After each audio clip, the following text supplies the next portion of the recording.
해오름의 아침 묵상 시간입니다. 오늘의 본문은 신명기 8장 1절로 10절 본문을 잡았고요. 제목은 광야에서 무슨 일이 있었을까요? 우리는 성도의 삶이라 하는 것은 기본적인 정신이 하나님의 명령을 지켜 행하는 것이죠. 다시 말씀드리면 하나님의 말씀에 순종, 더 나아가서 복종하는 것이 우리 크리스찬들의 기본 정신입니다. 그래야만이 하나님의 말씀에 복종하는 자만이 복음의 사람이고 좀 예배자인 줄로 믿습니다. 모세는 네가 오늘 명하는 모든 명령을 너희는 지켜 행하라. 그리하면 너희가 살고 번성하고 여호와께서 너희의 조상들에게 맹세하신 땅에 들어가서 그것을 차지하리라 라고 말씀함으로 인해서 하나님 말씀을 지켜 행하는 자는, 다시 말씀드리면 생명의 안정과 번영 그리고 산업 등을 약속을 하는 것을 볼 수 있습니다. 여기서 중요한 것은 하나님의 말씀을 지켜 행하면 하나님께서 주신 복을 받아 누릴 줄로 믿습니다. 우리는 하나님의 복 받기를 원하고 있습니다. 그렇게 살기를 원하고 있습니다. 하나님의 복을 받고 살 수 있는 방법은 하나님의 말씀을 지켜 행하는 자만이 하나님의 복을 누릴 수가 있습니다. 그래서 하나님의 복을 받아 누림으로 인해서 안전한 삶을 살 수 있고, 또 나아가 토지 소산과 곡식과 포도주와 기름을 풍성하게 하시고, 또 내 소와 양을 통하여 번성하게 하고 땅을 차지할 수 있도록 하실 줄로 믿습니다. 하나님이 주시는 복은 세상의 복과는 달라서 세상의 복은 있다가도 없어지지만, 그러나 하나님께서 주시는 복은 영원한 복이신 줄로 믿습니다.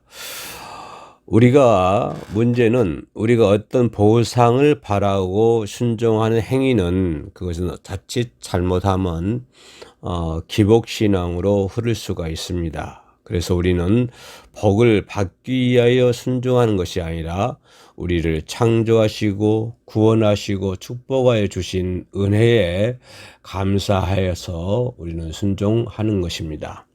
특히 하나님은 우리를 택하여 이 땅에 보내심은 뭘까요?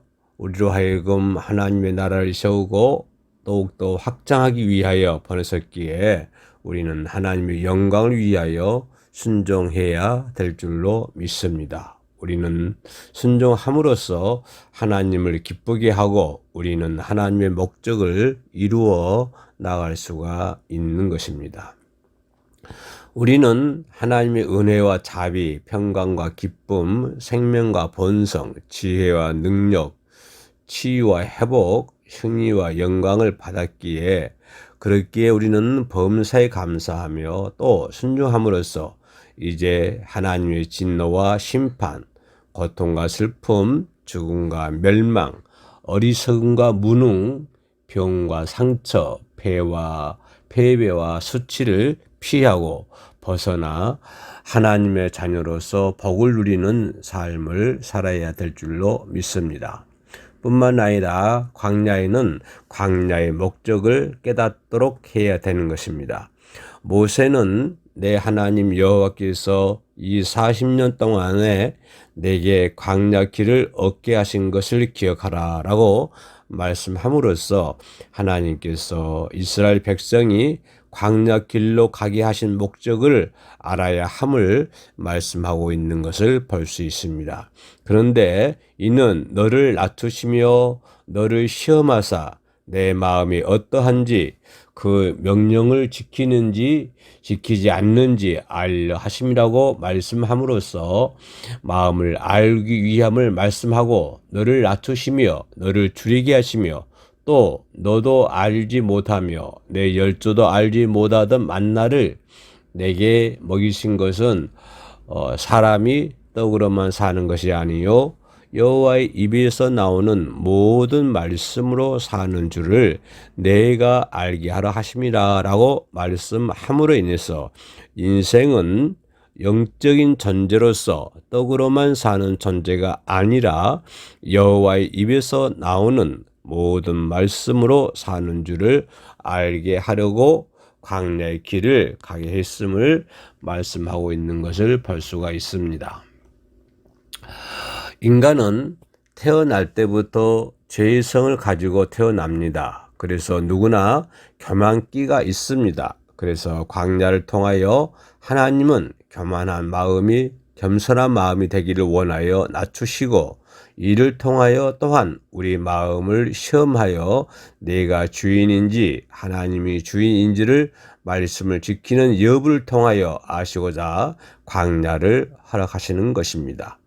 또한 인간은 영적인 존재로서 하나님의 말씀을 먹어야 할 존재임을 알도록 광야를 통하여 훈련하였음을 말씀해 주고 있습니다.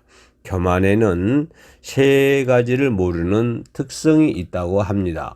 죄를 모르고 자기를 모르고 교만을 모릅니다. 교만은 교만을 낳습니다. 결국 멸망하기까지 교만하는 것을 볼 수 있습니다. 그래서 하나님은 광야의 삶을 통하여 인간의 한계를 느끼고 겸손하기를 바라셨고, 하나님만 의지하도록 하는 삶을 살도록 훈련하신 것입니다. 그리고 하늘에서 내리는 만나를 통하여 인간은 하나님이 주시는 육과 영의 양식이 필요함을 가르쳤을 뿐 아니라 인간의 삶을 주관하시는 하나님만을 의지하도록 하시기 위하여 훈련하시며, 만나만 아니라 말씀을 통하여 순종하도록 훈련하고 계신 것을 볼 수 있습니다. 우리의 삶에서 끊임없이 지속되는 광야의 삶을 통하여 영적인 존재로서 하나님과 끊임없는 관계를 맺기 위해서 겸손으로 허리를 동이고 말씀과 기도로 하나님과 교제함으로써 하나님의 사람으로 변화되는 삶을 살도록 해야 될 줄로 믿습니다. 끝까지 시청해 주셔서 감사합니다. 샬롬.